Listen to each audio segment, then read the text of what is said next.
welcome to the Modern Homesteading Podcast. We have allowed ourselves to become so disconnected and ignorant about something that is as intimate as the food that we eat. Be prepared to grow your own for victory.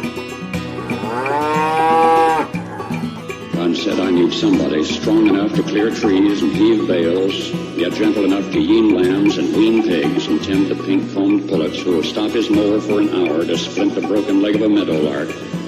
So God made a farmer. Well, hello and welcome to the Modern Homesteading Podcast. I'm your host, Harold Thornborough, and glad you're joining me again today. This is episode 123. It's May 29th, 2019, and today we're going to talk about, well, spring 2019, the state of the homestead. So on this podcast episode, I'm going to chat all about the progress and plans, as well as the successes and failures at our little small town homestead. So I'm going to go beyond the homestead a little bit and talk about the Modern Homesteading Podcast. I'm going to talk about our Homestead Front Porch Facebook group, and I'm going to talk about our membership community a little bit also. And for some of you, you may not be interested in a show like this, but I know most of you are. I mean, a lot of you guys have really liked the homestead updates and hearing about what we're doing right around here. So that's what we're going to talk about today. You know, we've had a lot of interviews lately, and those have been a lot of fun. I've been learning a lot too, right along with all y'all. And, you know, we're going to get back to those. I got a couple lined up already. So we're definitely doing more interviews, but I just wanted to break away this week for a solo show. And actually I didn't even get a show out last week because, well, it's been very busy around here, you know, and when the rain breaks for just a little bit, it's just all attention goes to the garden and outside and getting projects done.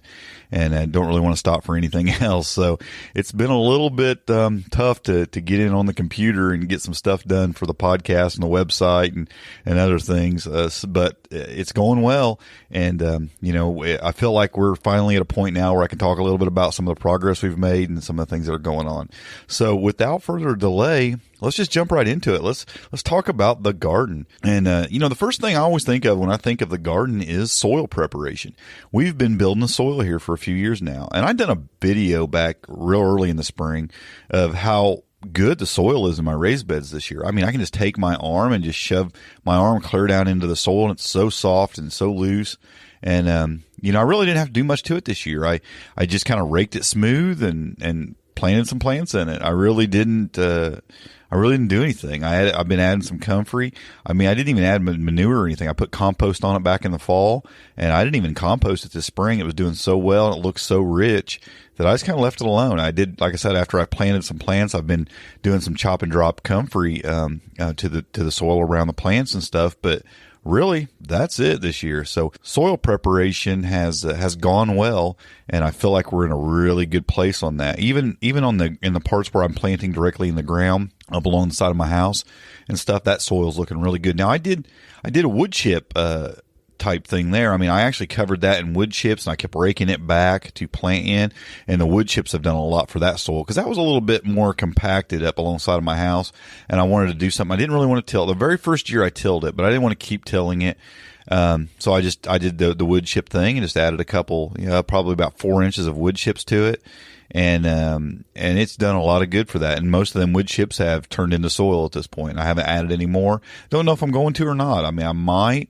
I'm doing so much, like I said, with the chop and drop with the comfrey that works as a mulch. I mean, I'm not doing the wood chips per se, but I'm doing a mulch with the comfrey, and I'm laying it down pretty thick around the plants up there. But we'll get to that in a minute. I'm going to do kind of a walk around the property and just talk about what I'm doing in each area of the homestead here as best I can anyway.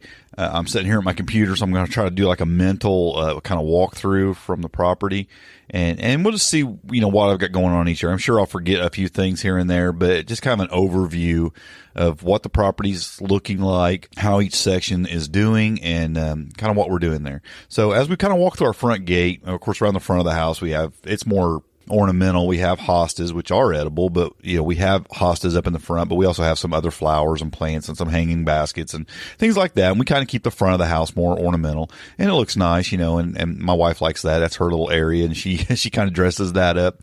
But as we walk through our side gate that comes down alongside of our house, the very first thing you encounter is a pot that's like a half barrel pot.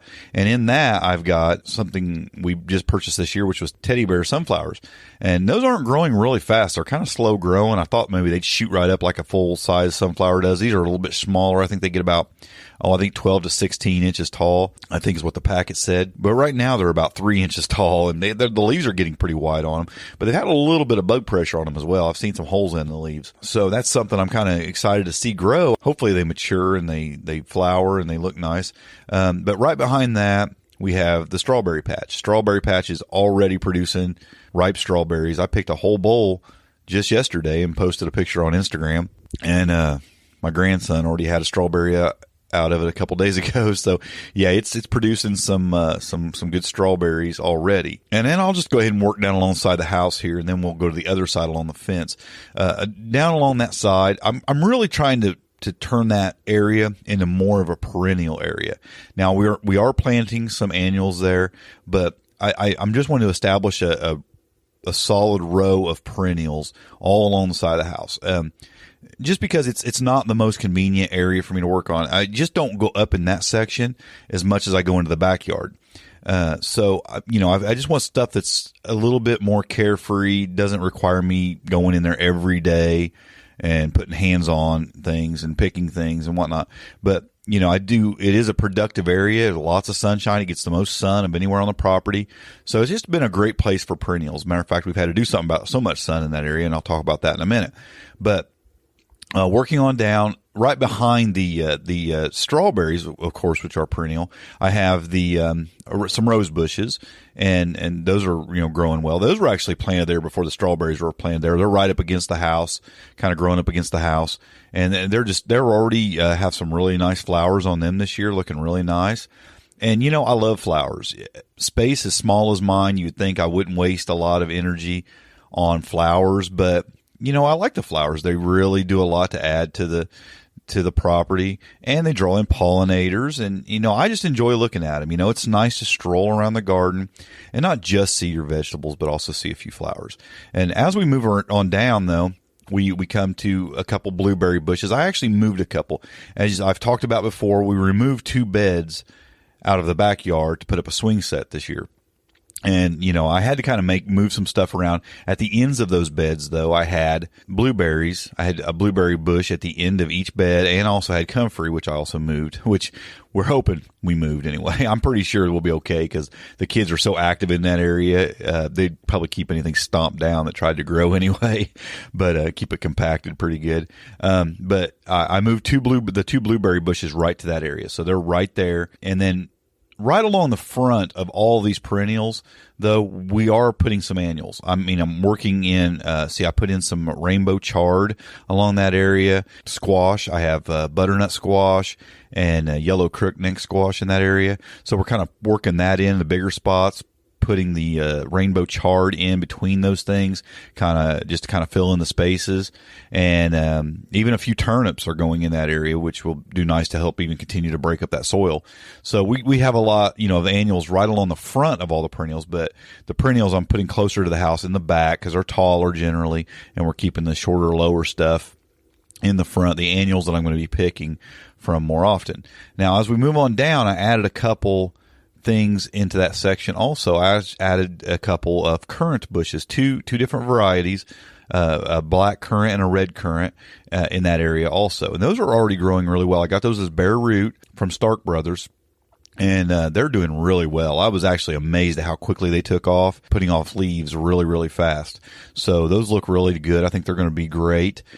We come to a little section where I have actually a little tiny pond that I put in, which I need to clean up desperately because it looks horrible. But on both sides of that, I took some of the comfrey that I removed from those back beds, and I transplanted it right there on both sides of that pond. They'll do a lot to shade that pond, plus draw in pollinators to that area. So they'll be fine right there. And I just put them on right up against that pond on both sides of that little tiny pond. And like I said, that pond is kind of just a decorative little pond. It's not really serving a lot of purpose. I throw a couple goldfish in there every year just in case any mosquito larvae is in there or anything like that, but I haven't yet, and I need to, but I need to clean it first because it's pretty bad looking. I do have a little solar powered fountain pump that goes in there as well, and I got to hook that all up too. So it has a nice flow of water. And a couple fish in it. So it looks nice. It's a nice place. We also have a bird bath right there next to it that I keep full for the birds and bees and things like that to get some water. So it just adds to that area. Moving on down, though, we come to our goji berry bush, that crazy goji berry bush that I cut to almost the ground last year. I mean, I cut it down to just maybe a 6 or 8 inch plant last year because it took over. I mean, that thing was... it was probably 8 feet tall, and it had spread to probably about 8 or 10 feet wide. I mean, it just took over that entire area with goji berries, and it was putting off a ton of berries, and that's awesome. But it really thickened up and spread. As a matter of fact, I took a whole bunch of cuttings because it actually laid its branches down in the mulch. And it rooted. It took root along those branches. And I had all these branches had roots just sticking out of them. So I actually cut those branches off, took the roots, planted them in pots, and I've got a whole bunch of goji berry plants in pots out there right now that I've gave a couple away. I still got a few I want to give away. I'm just going to give them away to anybody that wants them here locally. I'm giving them to people because I just, they're great. They're a great plant, but I'm telling you what, you want to plant those things in a place where you don't care if they take over. And they also have some pretty nasty thorns on them. I'm talking over an inch long thorns when they're fully grown, and they are pointy. I mean, they're very, very sharp thorns. So you definitely want to pay attention to where you're planting goji berry. I would have never planted it in that area if I'd done a little research on it and known how big it was going to get and the thorn issue that it has.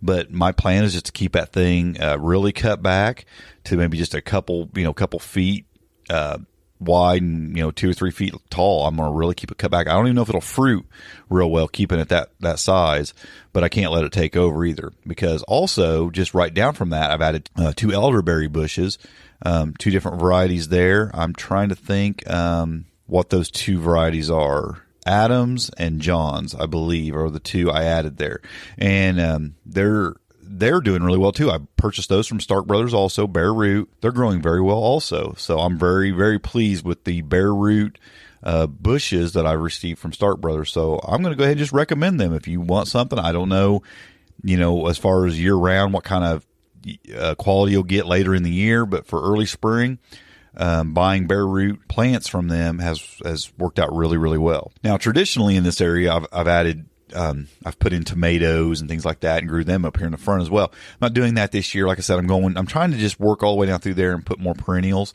And this takes us all the way back to the gate, the fence area and the gate that goes to the backyard. And again, in this area too, right in front of those, I've continued to work in the squash and the chard and the turnips, just alternating a little bit around on those things and working them into the bare spaces of that area. It's not a huge area, but I'm trying to make the most of it and use up all the space in there by working in different plants, and again continuing to add to that perennial area. Just because it's like I said, it's an area I don't come up to as often. I go up in there 2 or 3 times a week. For some reason, I just don't walk up that area very often. I go to the backyard and I come back in the house. I don't walk through that gate very often and walk down through there. Not every day like I do the backyard. So that's all up against the house right there, and that's about a 3.5, 4 foot wide bed out from the house that I've got all that stuff worked in there. Now, on the other side of the sidewalk there, which I have the fence, and some of you have seen our walkthrough video from last year where I kind of did a walk around video on YouTube.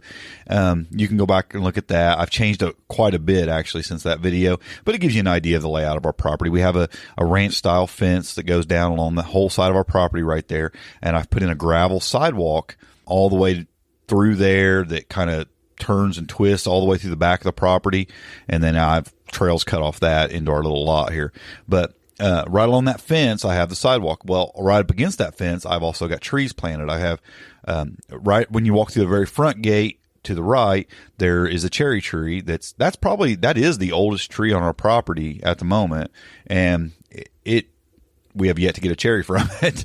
I planted it, about 6 years ago, I think. So, and somebody might say, well, you need another cherry tree. Well, the neighbors have one. I mean, right, probably 50 feet away in our neighbor's yard, they have a cherry tree also, and it does put off cherries. This one has yet to put off any cherries. Now, I haven't pruned it very well in the past. This year was the first year I really went crazy pruning it and cut it back and kind of gave it some opening, and just opened it up a little bit, hoping maybe that'll help it produce some cherries. But yeah, we haven't seen a cherry from that tree yet, so I'm hoping maybe this is the year. We'll see. It did have a lot of flowers early spring, so we'll see if that means anything.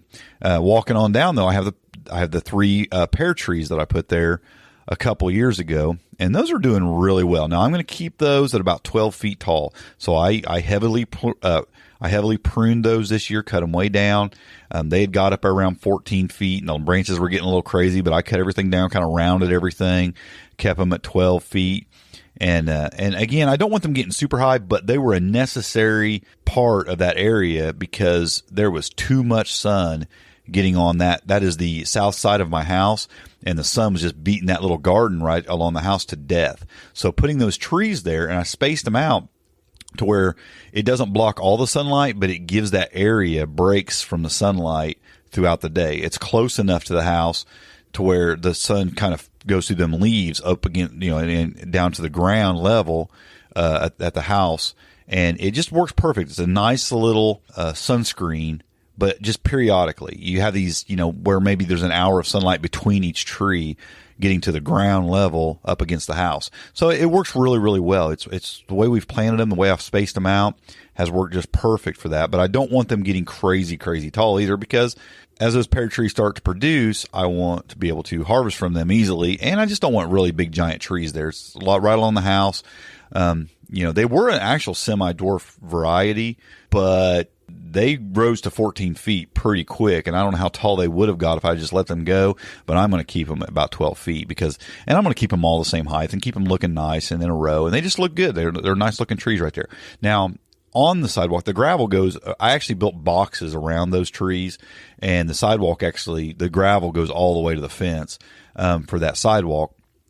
So basically those boxes are the dirt boxes around the trees, but right on the gravel between the trees, I've got pots. Now, I've expanded the planter garden where I'm planting a lot more stuff in planters this year because I took out 2 raised beds. I've been trying to make up for that in a lot of ways.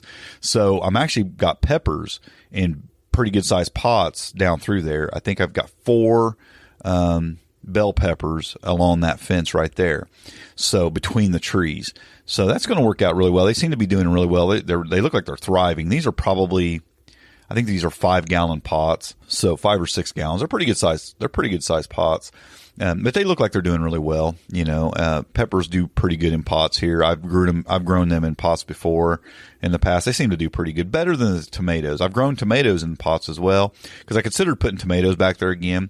But as I have had tomatoes up there, I did cherry tomatoes up there last year. They didn't do too bad. But again, I don't get up there every day, and I felt like the tomatoes required a little bit more water than peppers do.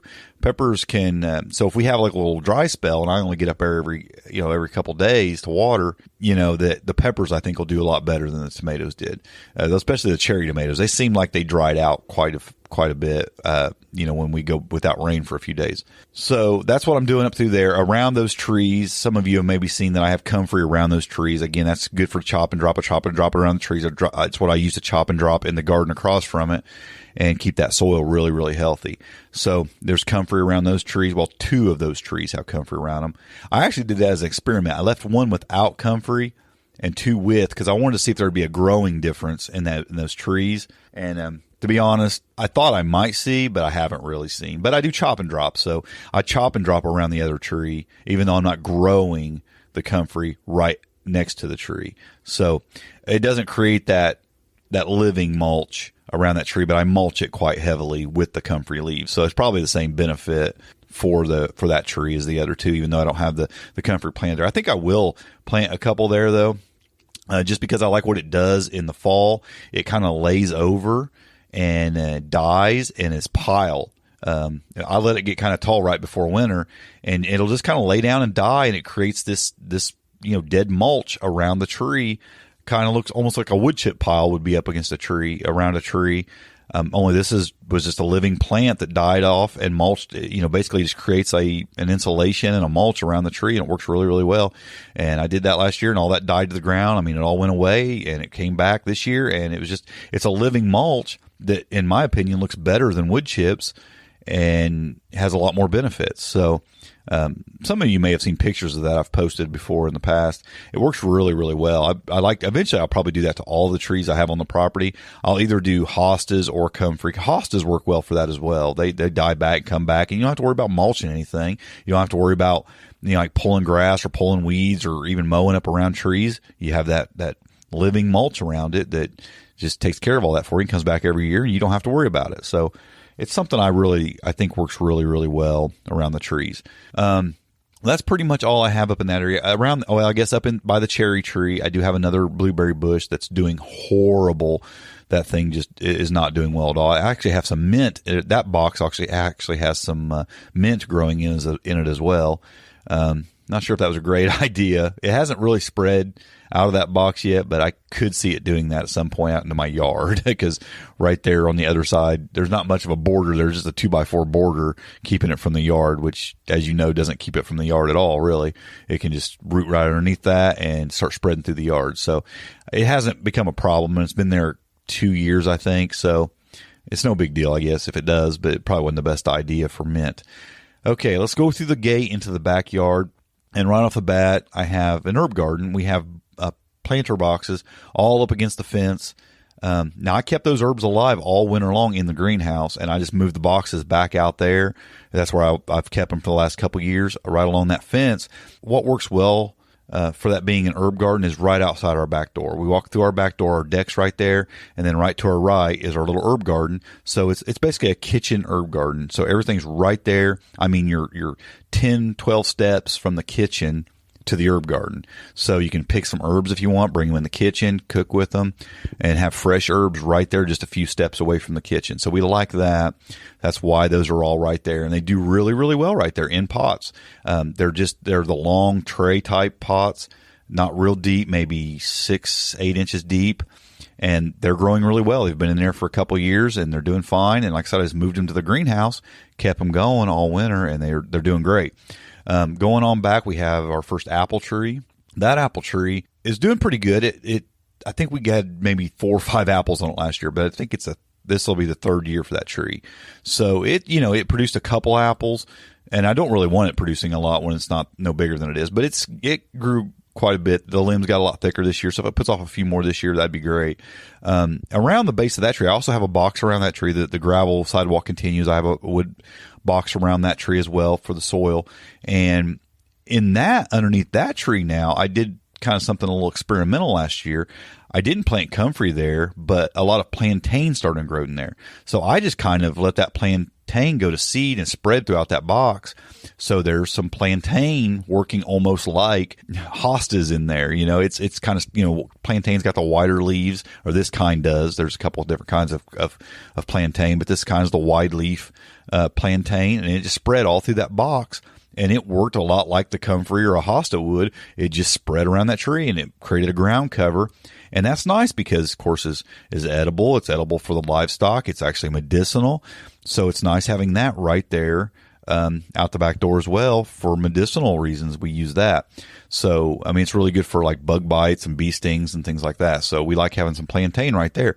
And it seems like it's coming back very strong this year. So that's great. I'm going to leave that there. And that's basically going to be the ground cover around that apple tree.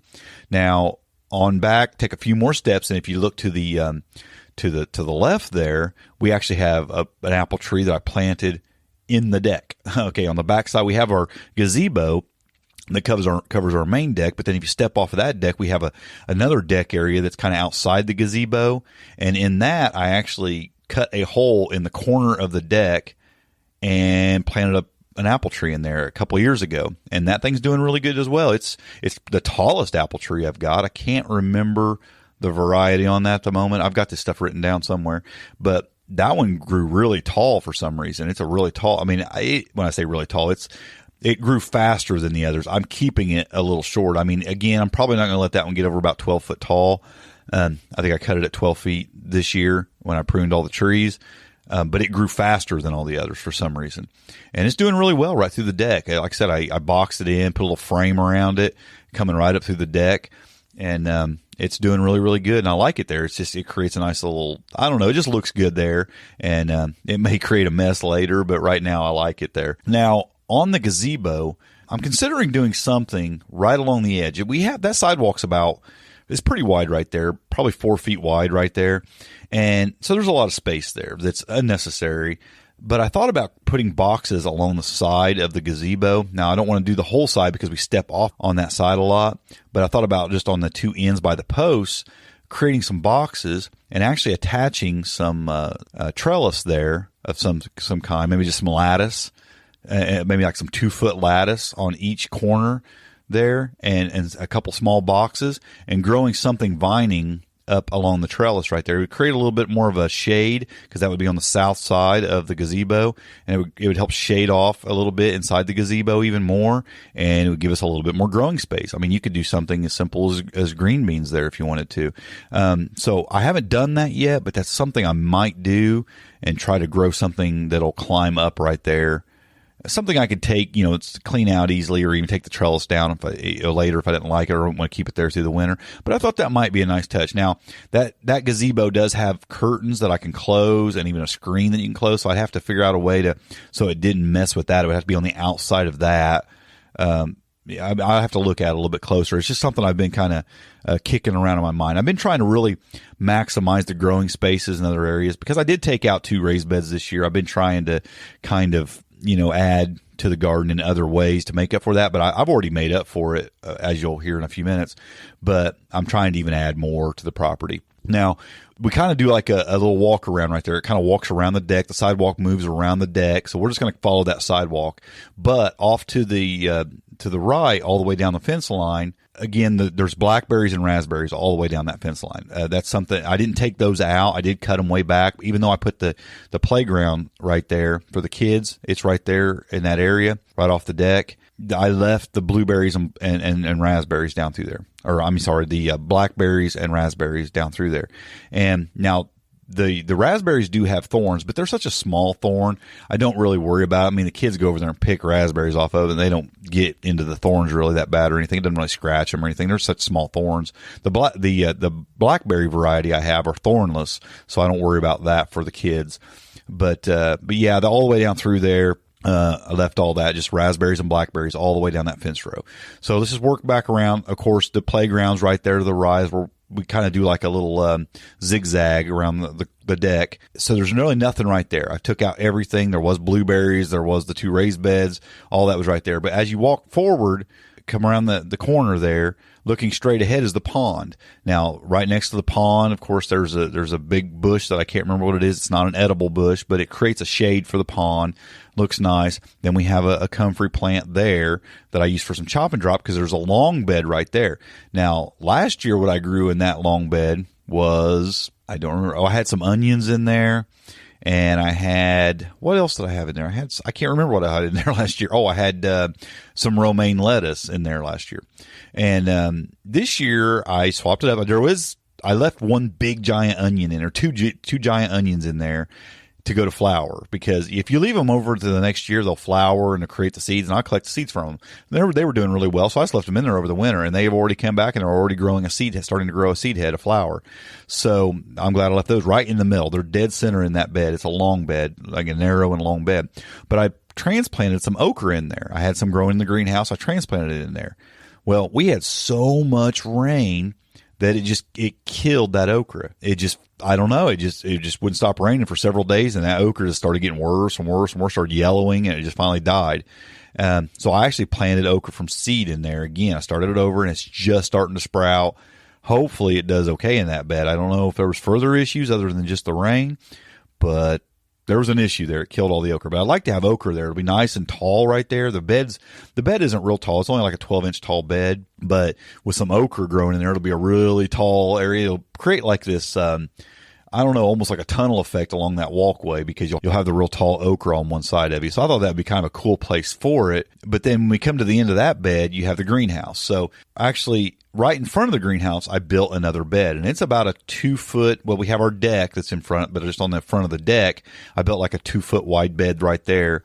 And I put beans, bush beans in there. And I also, behind the beans are peppers. To be a little taller, I put some banana peppers there, and then I'll have some lower bush beans growing in front of those. You're going to hear some of this stuff, and it doesn't sound like they're good companions. And some of these things aren't really good companions for one another.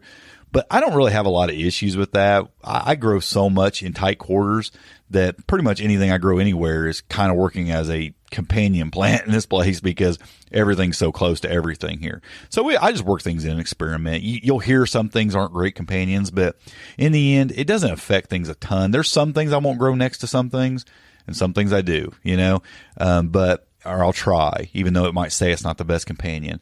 But I put those peppers and those bush green beans together. They're actually a purple bean. They're not actually a bush green bean. I mean, they're a purple bean. They turn green when you cook them, but they actually are purple when they grow. But I put those along the front there and in front of that greenhouse.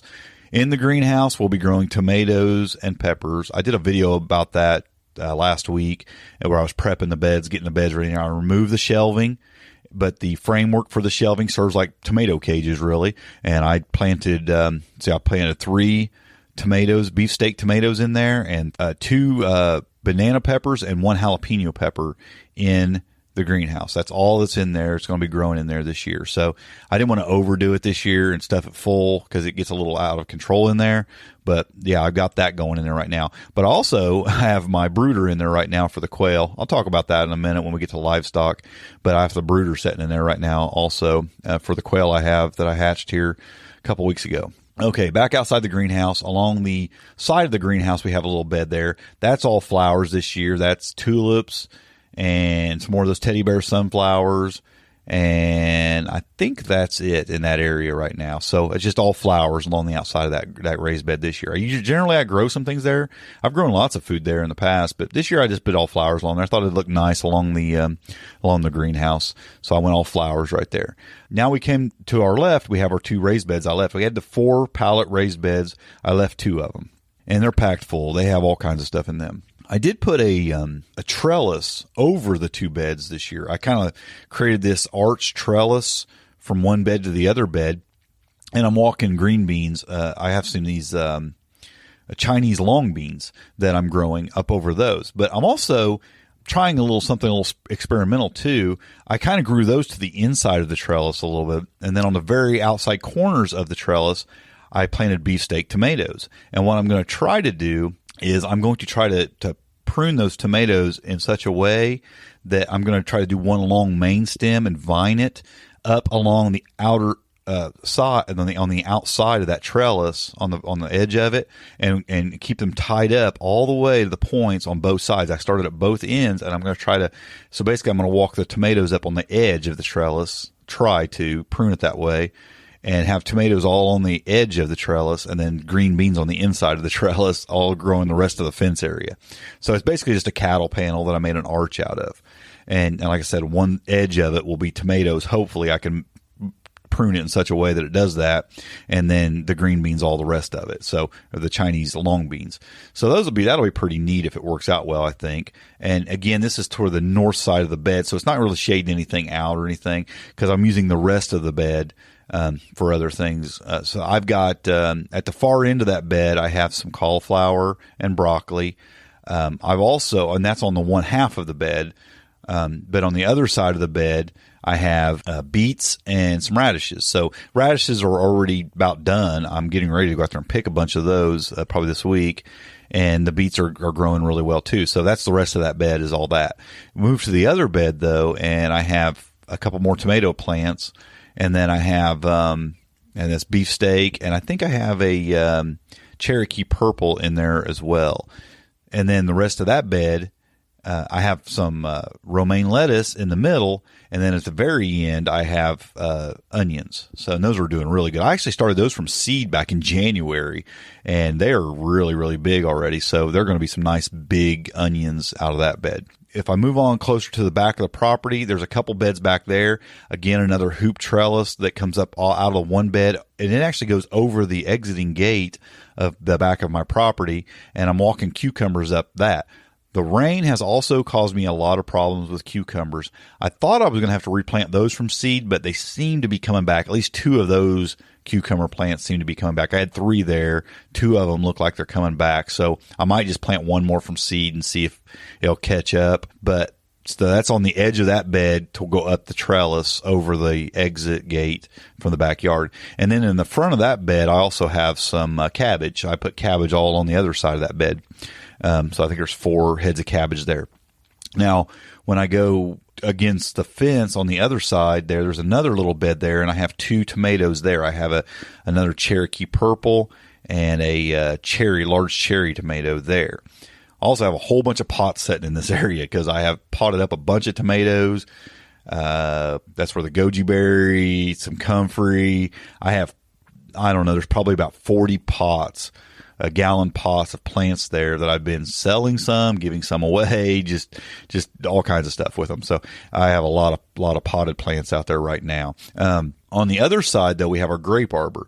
Now, I've been expanding that grape arbor. Well, I've been taking what was basically a grape trellis and turning it into an arbor. So I dropped some posts, and I've created a cattle panel top that it'll basically, you can walk under, so the grapes will hang down off of the cattle panels that are laid flat across the posts, and they'll hang down in there. Now, what I'm considering doing, considering doing something kind of different with this area. This is about it's 8 feet wide by 16 feet long, I think, area that I'm making this all into a grape arbor. I'm actually considering fencing this in and putting bird netting even on the inside of it, and turning this into a quail run underneath that. It'll be really, really shaded with lots of thick leaves from the grapevines above.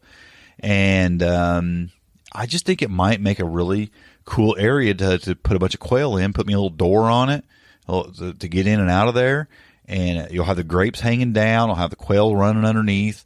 I'm not fully sold myself on that yet, but it's something I'm looking at pretty serious because I think it'd be a great area to run some quail. They'd be really shaded. They'd be outside. They'd be on the ground. There's a lot of comfrey growing in there already. There's a lot of daylilies growing in there also, tiger lilies. So there'd be food for them. I mean, they could actually just forage for a lot of their food. Plus, one thing I like about raising quail in the ground, because I've done it a little bit in the greenhouse at one point, they're very messy birds. In other words, they waste a lot of food. They stick their heads in the food bowls and they'll sling anything they can, and they'll pull it out and drop it. I mean, I've seen people, if you make it so they stick their heads in a bowl through a hole, and then they have to eat in there, and they can sling their heads around. No, they can't throw it around. No, they can't. But I've actually watched them pick the food up, bring it out of the hole, and just drop it through the cage. And they'll just drop it. They're just messy little birds. They waste a lot of food. Well, when they're on the ground, they don't really waste it because they'll sling it and then they'll eat it off the ground. So you actually save a lot on food costs when you raise quail on the ground. I've noticed that. And I raise them in cages. So I'd like to put a few of them on the ground. And that would be a nice area to have them on the ground, cut back on the food. Plus, they eat comfrey. So they love comfrey. And I don't think they wouldn't be quite like a chicken. They wouldn't overtake the comfrey. I think a chicken go in there and just scratch that comfrey up, just tear it to bits and probably kill it. The quail ain't really like that. They don't scratch it up. They just peck at it. They just eat it, And I don't think they would overtake comfrey. Not those plants. Those plants are really established in that area. So I think it would make a nice quail run in there. So it's something I'm considering doing. But anyway, that's that area. And on the outside of that fence, I could even walk up on the outside. If I fenced up the sides of that, I have some gourds and things like that. I could vine up the sides of that and even create more of a wall, so to speak, a green wall, really shade that area in for them, because they don't like the sun as much. I mean, they like being in the shade. They want to get in there and kind of hide. They like to hide, so it would create like this private area for them that would be really nice. So it also creates some more trellis area for me by fencing up the sides. So that's something I might do, because the grapes pretty much still lay across the top. They kind of grow across the top and vine out. Walking on around that path, though, I have a planter on the end there with some stuff in it. I have another apple tree to my left there. That apple tree is the apple tree that's been here the longest, and it puts off way too many apples for as small of a tree as that is. Way too many apples. I have to pluck so many apples off of that thing. It's ridiculous. And I let a bunch of them go, and it weighted down the branches and even broke some of the branches last year. So it still didn't grow a ton right there. So I think I'm going to pretty much pick probably 90% of the apples off of that as they start to grow this year and not let them get so big that they weight that tree down. Because I don't know what it is about that tree, but that little tiny tree, it's probably only 8 feet tall and the branches aren't very big on it. But I don't know. That thing probably produced 100 apples last year. It was unbelievable. It was just solid apple. I couldn't believe how many apples were on it. And they were big, big apples. And we ate a few of them. But, I was trying to pick them off there because it was breaking the branches. It really was.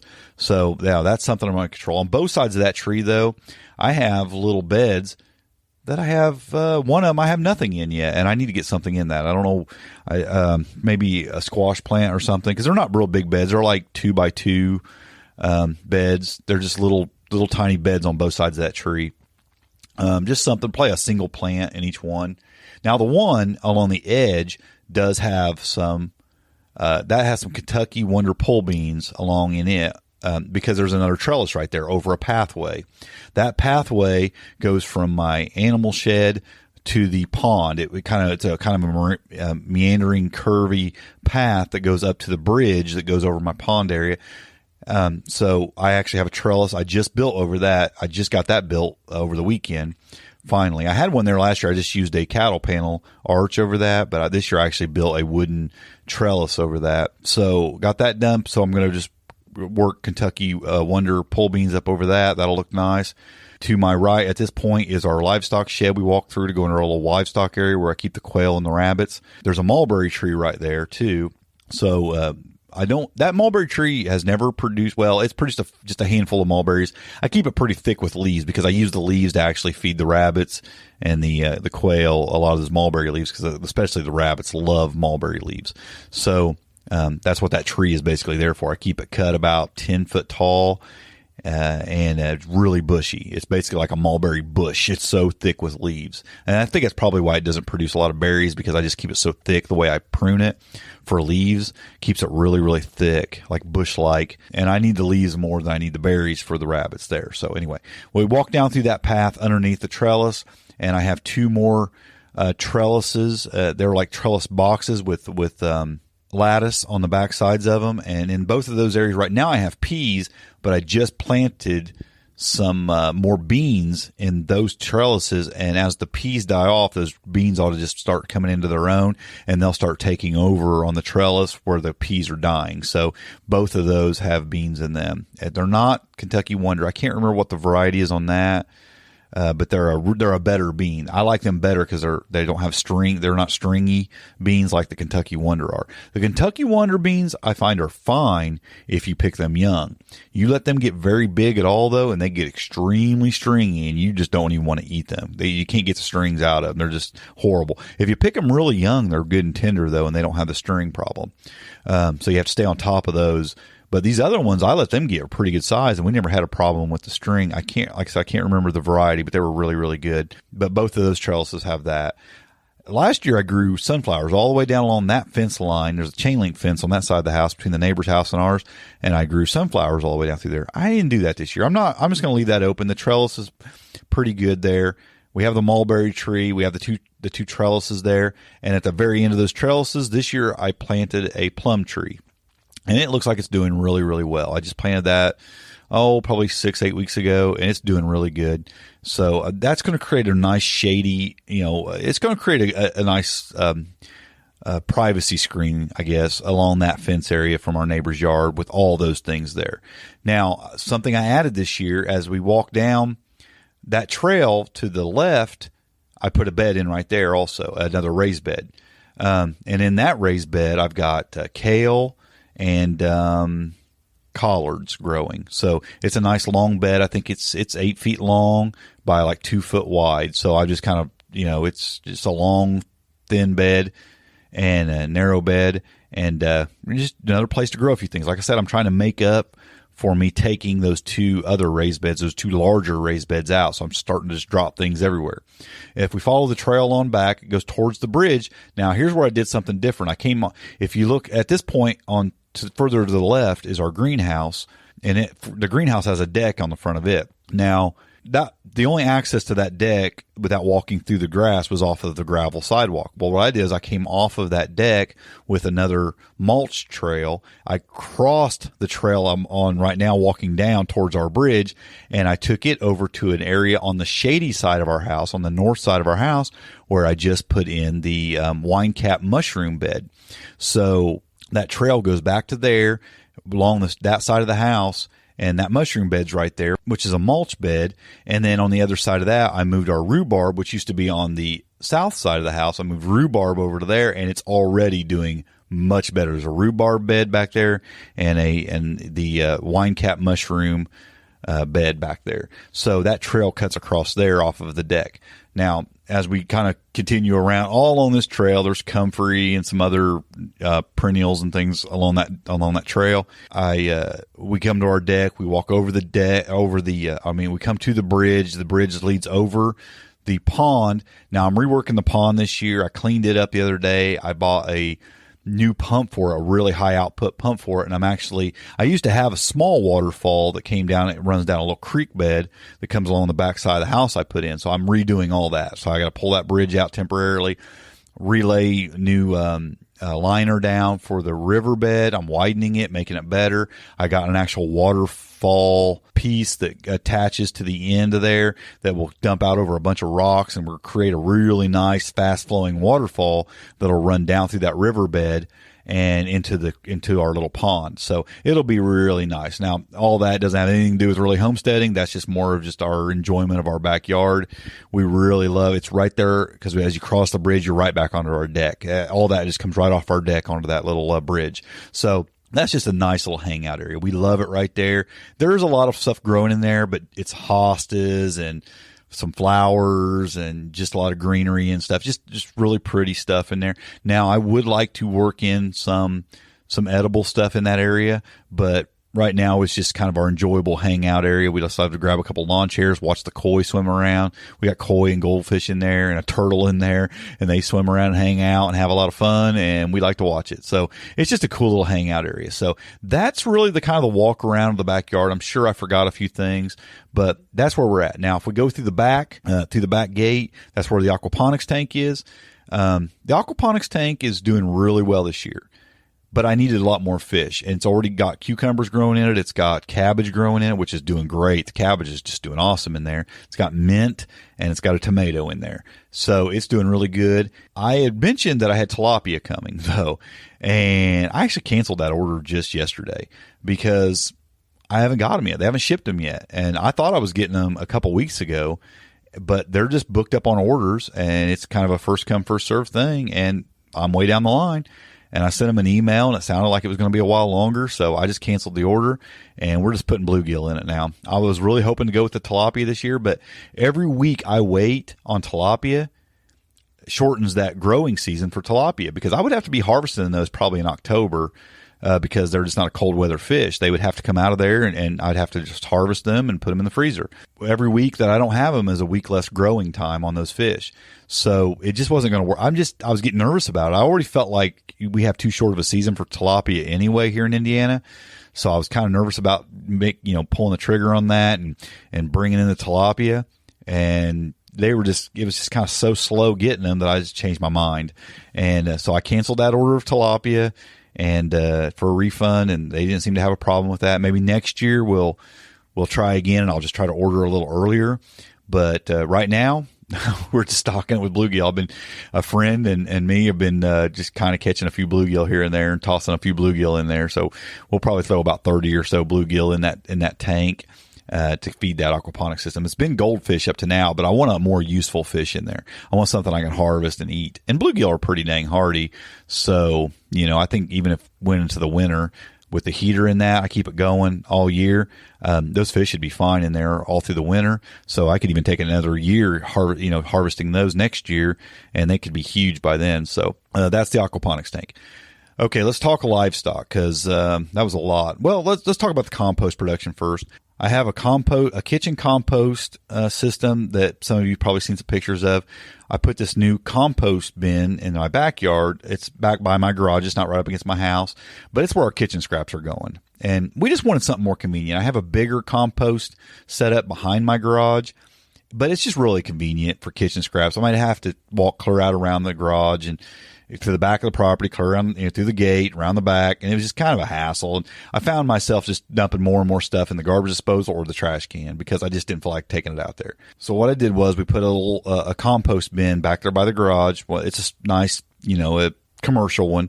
Has just take the top off of it, and it's got the doors at the bottom, and you can use your shovel to pull the compost out through the bottom. And we bought a kitchen compost pail, and it's got like the charcoal filter in the top of the lid, so it keeps the smell down. And so every couple days, we just fill that thing up with our scraps now, coffee grounds, whatever, and it goes in there, banana peelings, whatever. And about every 2 or 3 days, I go out there and dump it in that compost bin. So that's basically just for kitchen scraps. Now we also throw some grass clippings in there and stuff like that, just to kind of, balance the greens and the browns. And I'll throw some leaves in there if I get leaves or some dead plant material, whatever. And it goes into that bin, and it's working really well. I like it. And it's not really put off any serious smell or anything. It's right there. It's actually it's inside the grape arbor area. It's actually right there in that area. So when I fence that in, it would actually be inside that. So I'd have to open the gate to toss the stuff in there. So that may not be as convenient if I do that. One of the factors on me deciding what to do there is that. But that's our kitchen compost system, and that's working out so far really, really well. We have the bigger compost system around the back. Now, that's, that one's just for all the dead plant material. That's for like when I'm pruning stuff and I chip it and shred it, goes in there. Most of our grass clippings go through there. We bought a new lawnmower this year that actually has a bagger on the back of it, and it's an electric lawnmower. Actually, it's a battery powered electric lawnmower. It's really good. It thing works great. You would not know any different hardly than a regular lawnmower, except for, it's got the metal deck. It's solid. It's a heavy duty electric lawnmower. It's just quieter. You don't hardly notice the difference using it or pushing it. It's just a lot quieter, has just as much power, and it's got a bagger on it. So it's collecting and we usually fill that bag twice when we mow our yard, because we mow there ain't much in the backyard to mow, but along the front and on the side there of our fence row, it picks up a couple bags of lawn clippings, which I dump those in the compost system. So we're getting a lot of that. That's working really well. We have the vermicompost systems that are underneath the rabbits and the quail in their area for worm. We compost with worms there, and I just compost their droppings pretty much, and all the food the quail kick out. Well, a lot of straw. I'll tell you what, though, the rabbits make a mess too. They drop a lot of their straw and hay and stuff down in there as well. They're all the time pulling out hay. They waste a lot of hay by dropping it down there, but the worms eat it. So it does serve some purpose still. So we have all that going on. Plus the comfrey gets added to those systems a lot. All that working together to say we create a lot of compost. So that's really great, because we have a lot of garden, so we need a lot of compost. So all that stuff is producing a lot of compost. So let's move on to the livestock. Here on this homestead, we have 3 things. We have the rabbit, quail, and now fish. So you heard the tilapia update. We're switching over to bluegill for that system. Rabbit continue to be a great thing to have on the homestead. I've really upped their breeding a little bit this year. I'm trying to get I'm going to try to get one more litter each out of the does this year, just to kind of up our game on that just a little bit. Now, we have had our issues with breeding. One rabbit in particular, she let all of her babies die last time. She wouldn't take care of them. They all died. She's due in like 2 weeks again. So we're going to see how she does. Hopefully we don't have any more issues there. We've been having some ear mite issues we've been dealing with, and I just continue to treat that. This matter of fact, the same rabbit is really having the ear mite issues too, but she's over it right now, but she's had quite a bit of problem there. So we're kind of expanding that. I think I'm adding a doe. I'm going to add a doe this year and try to expand that a little bit and create, a little bit more rabbit meat for our homestead. The quail, I really upped my game on that this year. In the past, we've had a little bit of quail meat, but a lot of quail eggs, because I've just kept the quail for a lot longer, and I've just used them for eggs mostly. And we just, we'll take a lot of the roosters and we'll butcher them and eat that.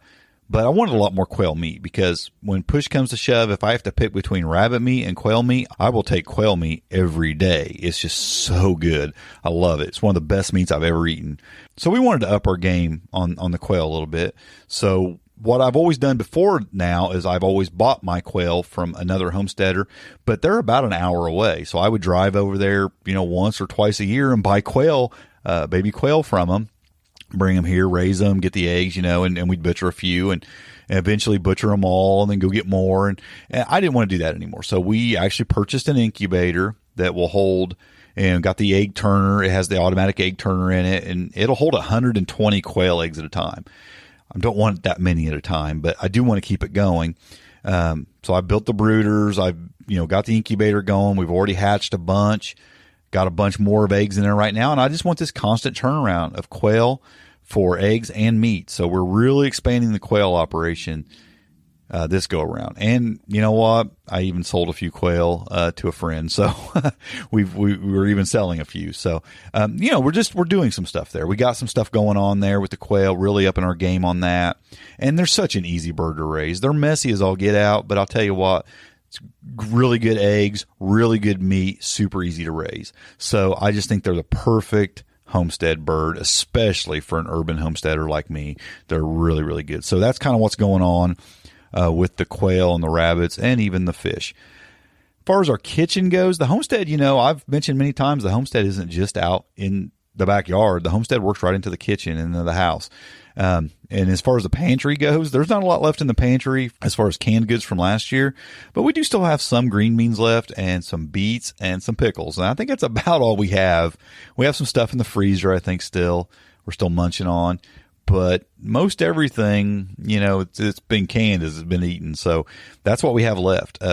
Back last fall or maybe early winter, we bought a big Berkey water filtration system. Loving that. I'm going to tell you what. I don't know how we ever got by without that thing. That we're drinking probably a good 5 gallons of water out of that thing a day, just constantly adding water to it and taking water from it. I mean, just such a great benefit to the homestead. I highly recommend the big Berkey water filtration systems. They're not cheap, but they look nice.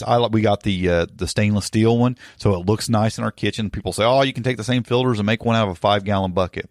Yeah, but who wants 5-gallon buckets sitting on their counter in the living room? I don't. So maybe some of y'all don't care. Maybe I'm just funny about that. But, we got a nice stainless steel, big Berkey water filtration system on a stand. We have a really nice stand that we bought for it in our kitchen.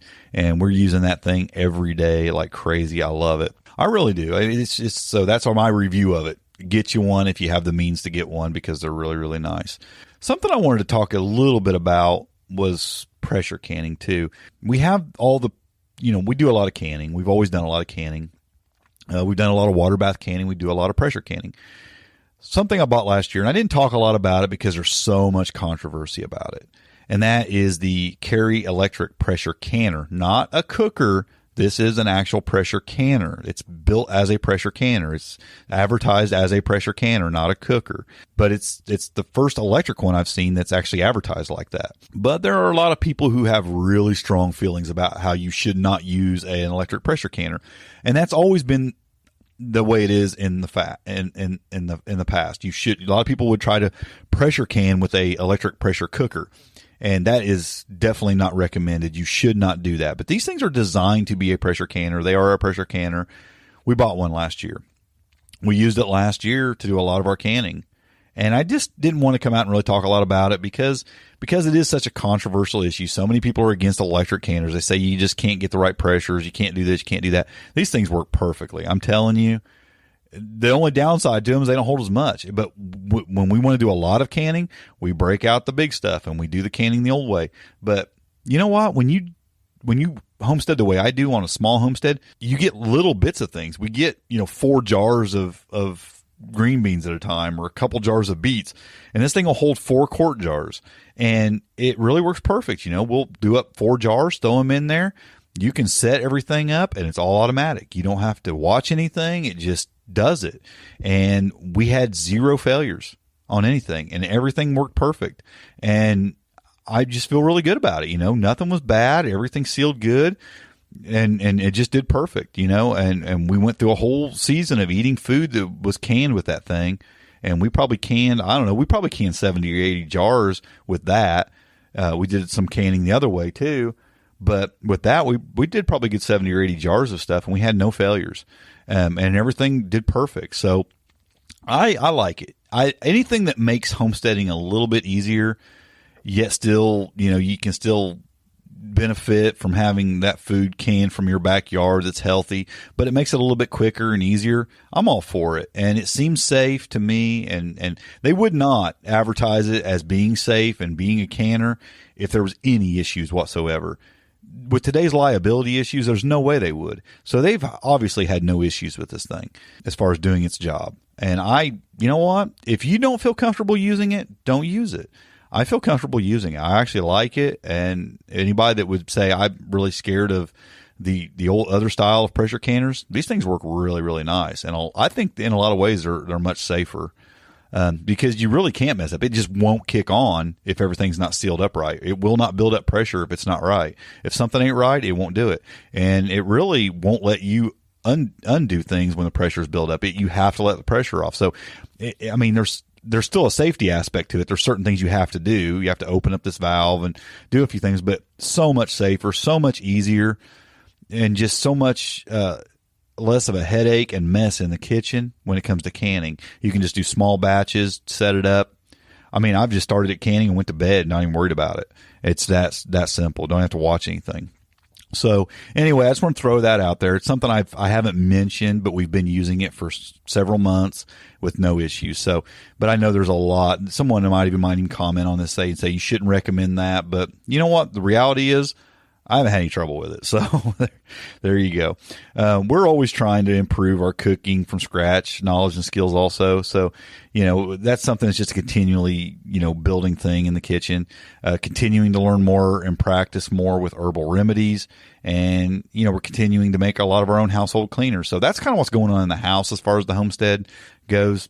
So our overall progress towards self-sufficiency, sustainability, freedom, and a healthier lifestyle, I'd have to say, is just doing pretty good. I would say in a lot of ways, we're 2 steps forward, 1 step back, like most people. We're always moving a little closer to being debt-free, so that our self-sufficiency and sustainability and freedom are growing in that area. I'm doing a lot of things that I feel like are better for the environment. We're moving a lot away from a lot of gas-operated things on the property, like lawnmowers and weed eaters, and moving over to electric cordless things and things like that, even manually operated items, just trying to do my part and, not adding to pollution and things like that. And I don't get over the top on that, but, anything I can do that are small things that don't make a big difference in my life as far as the convenience, I'm all for, do better. When you can, and that's what I'm doing. I still drive a car, and I still use plenty of fossil fuels and electricity, but, we do what we can easily when we can. Overall health of myself and my family seems well. And here's where we took a step back. We did actually trade our leased vehicle in and upgraded our lease to a newer vehicle. So we continue to have a payment there, but we don't drive a lot of miles. So leases work really well for us. It's a smaller payment. We get a new vehicle, every 3 years, and we don't have to maintenance that vehicle, or we don't have to work on that vehicle or anything other than just basic maintenance. And the payments are a lot cheaper on a lease. So we actually save money in the long run. I think it works out really well for us. We turn them in with way under the mileage than what we even get. If you drive a lot of miles, leases aren't good, but for us, it works pretty good. So we did upgrade to a newer vehicle here just recently on our lease. And so I call that a step back in a lot of ways because we're hanging on to that payment. But we have a nice brand new vehicle.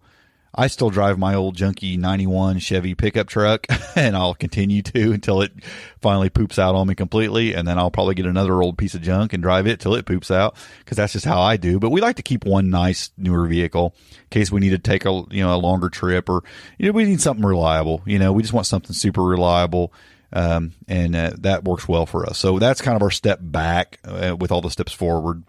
we do continue to hang on to a car payment. So that's kind of the state of that. Let's talk about the state of the podcast a little bit.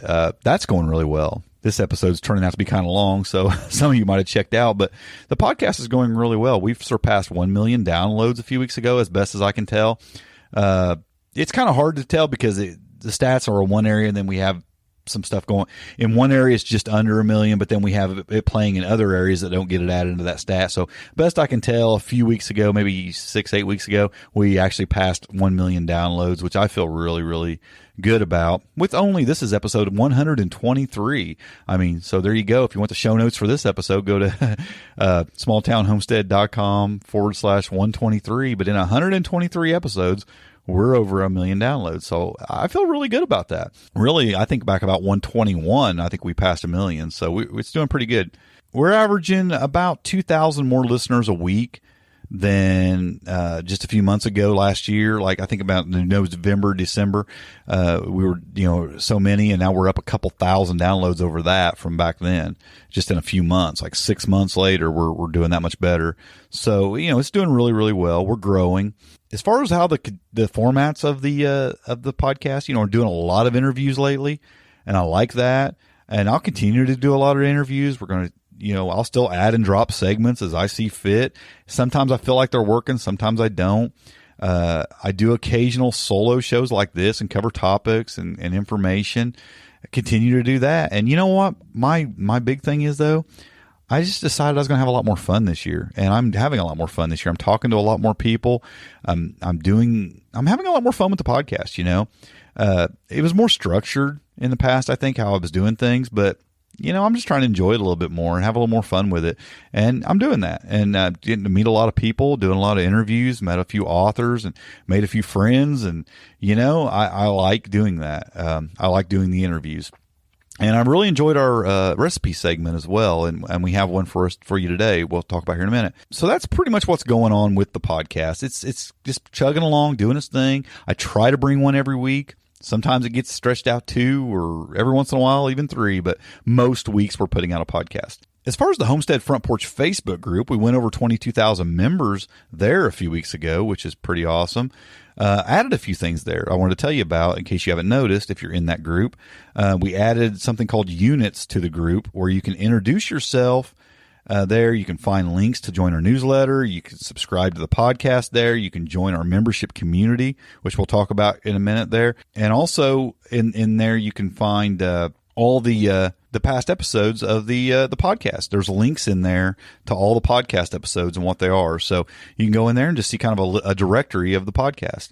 So that's under the units tab that's in the Facebook group. And also Facebook opened up something for me that I thought was really cool a few weeks ago, and it's called a mentorship program, and it's a free mentorship, and anybody can sign up for that. You can sign up to be a mentor, or you can sign up to be mentored in homesteading. I took on somebody here a while back to be a mentor for them and helped them out with a few things. And all you got to do is click on somebody. If you see somebody you think can help you or you can help them, just click on their little profile they set up in there that they want to be mentored or they want to be a mentor. It works either way. You can just make contact yourself in there, set up a little profile, and then click on the person you think can help you or vice versa, or that you can help, and make contact with them. And then it's all up to you. You set up your own little schedule. You guys decide on what they need help with or what you want helped with, and you just work out a little schedule, and you basically just take on a fellowship, so to speak, of accountability and mentorship, and you guys can just kind of help each other out. And it works really well. I know a couple other people have done this. I think a lot of people signed up, but they haven't clicked on anybody's name to get help. They're waiting on the other person to click on them. You got to get in there and just do it. And it don't have to take a lot of your time, or it can. It can be as complex or as simple as you want it to be. You can get on there every day and chat with them. You can chat with them once a week. Whatever you want to do. It's up to you. But it's something that Facebook has made available for people to connect with each other and help each other out. If you want some information or you want to learn how to do something, somebody else in there is doing it, click on their name and let them help you out, or vice versa. So I thought that was pretty cool. All in all, the Facebook group continues to be an awesome community. And if you're not in there yet, you really should be in the Homestead Front Porch Facebook group. If you're not in there, just search Facebook for Homestead Front Porch and click to join. It's you answer yes to a couple questions and we'll get you on in there. And it's just a great group of people. So that's what's going on with the Facebook group. As far as our membership community, that continues to grow. We're adding content weekly to that. I do extra podcasts in there, do videos in there, do all kinds of stuff in there. It's just a great little community, and it's mainly how I pay the bills for the website and the podcast. So anybody who's a member of that, or if you've been a member there and you're not anymore, some people have left, and that's great. And so, we continue to add members, and many members drop out, and that's just the way memberships go. And I understand that. But if you've ever been a member or are a member, or you're going to be a member at some point, I can't tell you what that means to me. You folks are the ones that keep this thing going, because I probably wouldn't do the podcast and maybe not even spend a lot of time on the blog and doing articles and things like that if I had to come out of pocket for every single thing. So that helps me pay for all this stuff. They're paying the bills for all this to keep it going. So I appreciate that. And we can always use more members, and the more members we get, the more I'll do, because it's more I'll be able to afford to do, and we'll continue to grow this thing. So, one thing I've done is a lot more videos lately, and I'm adding a lot of those to YouTube also. So if you're not following me on YouTube, head on over to YouTube and connect with me there. If you're not following me on Instagram, you should probably be following me on Instagram if you care about what's going on around the homestead here, because I take a lot of pictures, and you can see what I'm talking about from this podcast, and a lot of the pictures I'm sharing on Instagram and sharing on YouTube. So be in those two places as well. But I share even more in the membership community. We do a lot more videos in there. So if you're a part of that, or ever have been a part of that, or ever will be a part of that, thank you. That's turned out to be something really, really great.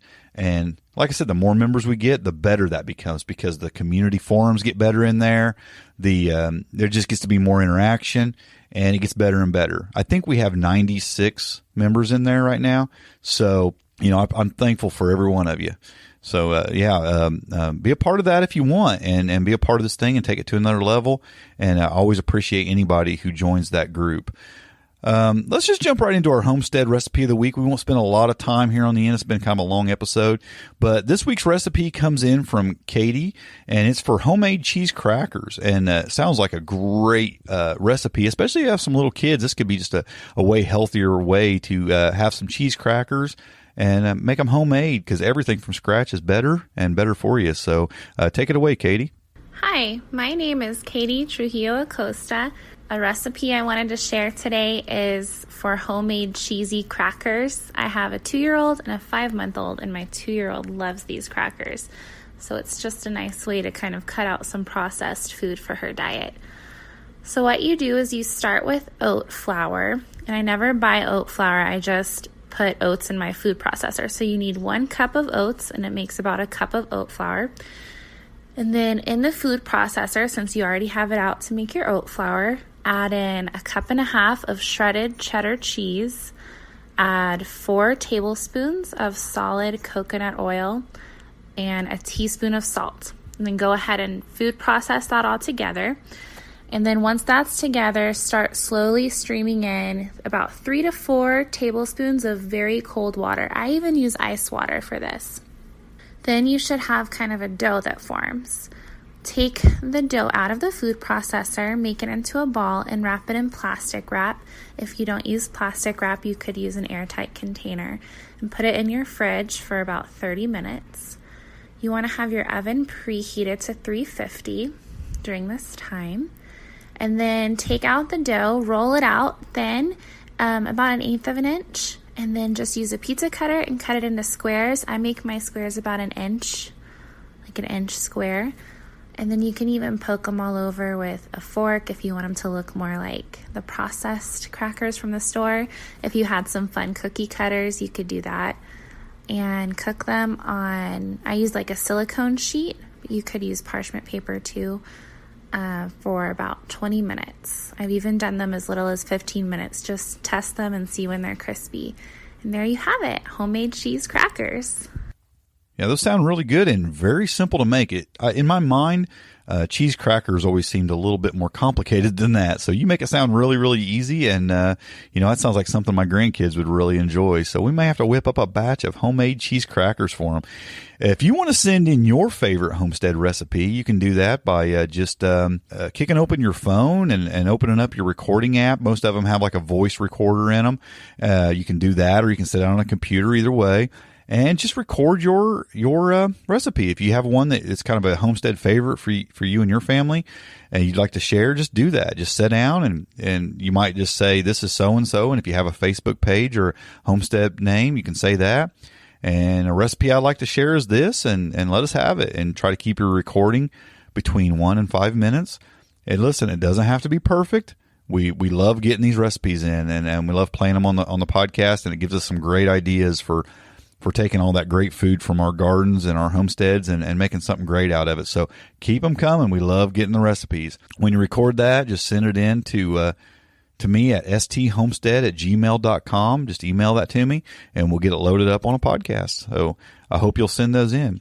If you want to submit a question for the podcast, you can do that by calling or texting in your question to our voicemail at 765-203-1949, or you can send it to ask@smalltownhomestead.com. We'll get it there too.